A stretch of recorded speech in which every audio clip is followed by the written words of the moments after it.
Trending ngayong araw ang pag-aresto kay dating Pangulong Rodrigo Duterte sa Ninoy Aquino International Airport Terminal 3 ngayong araw March 11.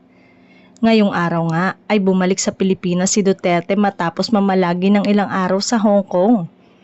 Ayon sa ulat, kasama ni Duterte ang kanyang partner at anak na si Veronica Kitty Duterte.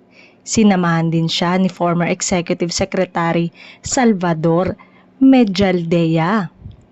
Kanya-kanyang reaksyon naman ang mga netizen hinggil dito. Trending din ang post sa social media patungkol sa pagpapasara sa ABS-CBN na ngayon ay hinuli ng mga pulis.